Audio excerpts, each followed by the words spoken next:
సుమన్ టీవీలో మీ business promotions కోసం ఈ కింది నెంబర్ను సంప్రదించగలరు.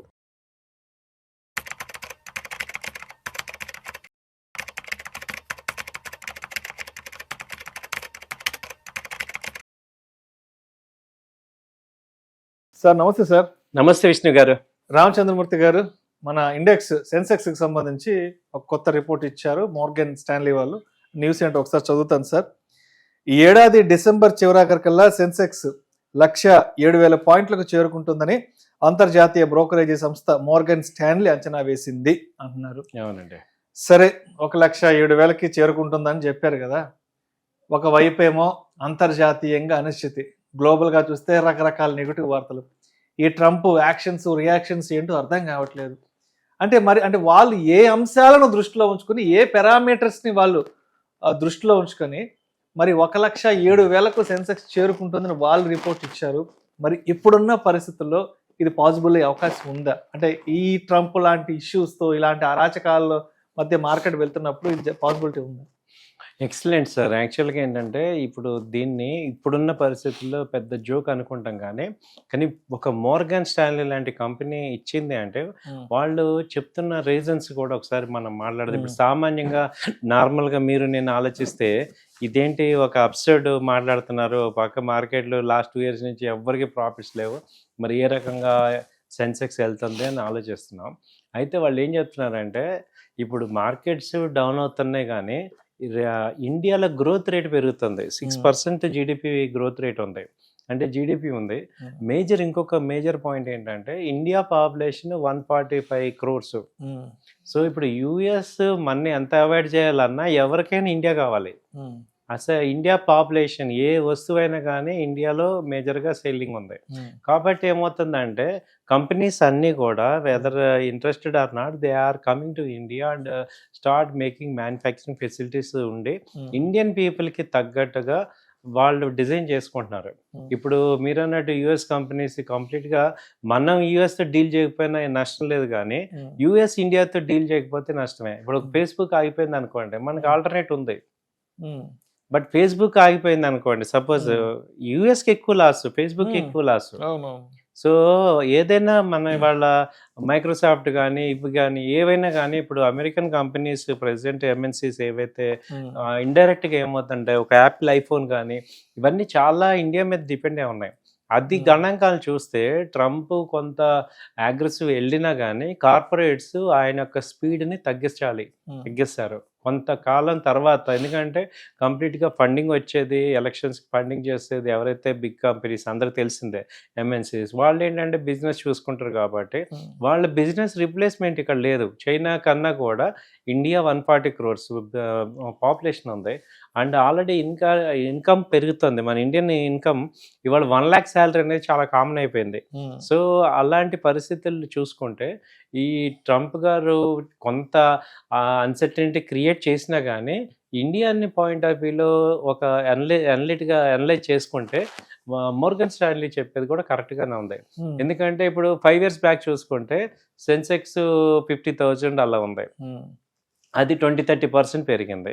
ఇప్పుడు వీళ్ళు కూడా ఎక్స్పెక్ట్ చేసేది ఏంటంటే ఇంకో 20% రైజ్. ఇప్పుడు ఆల్రెడీ 83,000 85,000 ఉంది. సో 20%-25% రైజ్ అనేది నార్మల్ గ్రోత్ గానే ఎక్స్పెక్ట్ చేస్తున్నారు. కాకపోతే ఏంటంటే ఈ విషయాన్ని మేబీ ఇయర్ ఎండ్కి రాకపోయినా 1 year 2 years స్పాన్లో అయితే కనపడుతుంది. ఇప్పుడు ఇయర్లీ 10% వేసుకున్నా మనం 27కి, ఎందుకంటే ఇండియాలో 27 చాలా గ్రోత్ కనపడుతుంది. ఎందుకంటే బుల్లెట్ ట్రైన్స్ వస్తాయి, ఆ తర్వాత రైల్వేలో ఈ యొక్క వందే భారత్ రైల్వే మొత్తం స్ట్రీమ్ లైన్ అవుతుంది. అలాగే హైవే ప్రాజెక్ట్స్ అన్నీ కూడా ఏమవుతుందంటే ఆల్మోస్ట్ కాశ్మీర్ నుంచి కన్యాకుమారి వరకు అన్ని రోడ్లు చాలా ఇన్ఫ్రాస్ట్రక్చర్ చాలా పెరుగుతుంది. తర్వాత మూడోది ఏంటంటే ఎయిర్పోర్ట్స్, ఒక 80 కొత్త ఎయిర్పోర్ట్స్ వస్తున్నాయి. తర్వాత మనం చూసుకుంటే డిఫెన్స్ సెక్టర్లో అమ్యుటేషన్ అంతా కూడా ఎక్స్పోర్ట్స్కి వెళ్తుంది. కాబట్టి 27లో చాలా గ్రోత్ కనపడుతుంది. కాబట్టి ఇదంతా ఏమవుతుందంటే మెటీరియలైజ్ అయ్యి మనకి రీచ్ అవుట్ అయ్యి విజిబిలిటీ వచ్చేటప్పుడు ఇప్పుడు చిప్ ఇండస్ట్రీస్ ఇండియాలో తయారు, సెమీ కండక్టర్స్ ఇండియాలో ఉన్నాయి. అలాగే 2027లో వచ్చి ఈ యొక్క వెహికల్స్ ఏంటంటే ఎలక్ట్రిక్ వెహికల్స్ మనం చూస్తున్నాం. సో ఎప్పుడైతే ఎలక్ట్రికల్ వెహికల్స్ ఒక 50% కనుక ఇండియన్ మార్కెట్కి వచ్చేసాయంటే ఈ క్రూడ్ మీద డిపెండెన్స్ తగ్గిపోతుంది. ఎప్పుడైతే క్రూడ్ డిపెండెన్స్ తగ్గిపోయిందో అసలు మనం ఎక్స్పోర్ట్లో డిఫరెన్స్ తగ్గిపోతుంది. కాబట్టి మనకేంటంటే ఎక్స్టర్నల్ బ్యారియర్ పెద్దగా ఉండదు. ఈ ఫ్యాక్టర్స్ని వాళ్ళు అంచనా వేస్తున్నారు. సో మనం ఏంటంటే ఈ ఫ్యాక్టర్స్ని మనం చూసుకోవటం ద్వారా వాళ్ళకి కనపడుతున్న గ్రోత్ ఏంటంటే మాలాంటి వాళ్ళందరికీ కూడా కనపడుతుంది. ఛాన్సెస్ ఏమంత ఇండియా ఏం తగ్గట్లేదు. ఎందుకంటే ఆల్టర్నేట్ చూసుకుంటుంది. మనకి మేజర్ ప్రాబ్లం ఏంటి ఎవరితోనైనా ఆయిల్కి ఆల్టర్నేట్ చూసుకుంటే ఇప్పుడు సోలార్ డివైజెస్ పెట్టుకుంటున్నారు. ప్రతి ఇంటికి ఇప్పుడు సోలార్ డివైస్ 27 కల్లా వచ్చేస్తుంది. సో దానివల్ల ఏమవుతుంది, పవర్ వచ్చేస్తుంది. ప్లస్ ఈ యొక్క ఆయిల్కి ఏమో ఎలక్ట్రికల్ వెహికల్స్ మనకి వచ్చేస్తున్నాయి, 2 వీలర్స్ బాగా వచ్చేస్తున్నాయి. సో ఇలా ఒక 30% 40% కనుక మనకి 2 వీలర్స్ షిఫ్ట్ అయిందంటే ఆటోమేటిక్గా క్రూడ్ మీద డిపెండెన్స్ తగ్గిపోతుంది. సో డెఫినెట్గా కరెంట్ అకౌంట్ డెఫిసిట్ అనేది మనకి ప్రాబ్లం ఉండదు. గోల్డ్ ఇంపోర్ట్స్ అంటారా, గోల్డ్ ఏంటి, ఎవరైతే హై నెట్వర్క్ పీపుల్ అఫోర్డబుల్ పీపులే బై చేసుకుంటారు. కాబట్టి దానివల్ల మనకి గవర్నమెంట్కి పెద్ద ఎఫెక్ట్ ఉండదు. ఓన్లీ క్రూడ్ వల్ల ఎఫెక్ట్ ఉంది. కాబట్టి 2027 కల్లా కూడా ఈ క్రూడ్ నుంచి 50% మనం బయటపడే ఛాన్సెస్ ఉన్నాయి. కాబట్టి గ్రోత్ కంపల్సరీ కనపడుతుంది. అంటే ఇవాళ ఏ కంట్రీ మనకి సపోర్ట్ చేసినా చెయ్యకపోయినా మనకు వచ్చే ఇబ్బంది ఏముండదు అనేది అయితే మోర్గన్ స్టాన్లీ చెప్తున్నారు. కాబట్టి గ్రోత్ రేట్ ఉంది. ఇంకోటి ఏంటంటే స్టాక్ మార్కెట్లో మేజర్గా మనకి ఎస్ఐపిస్ బాగా వెళ్తున్నాయి.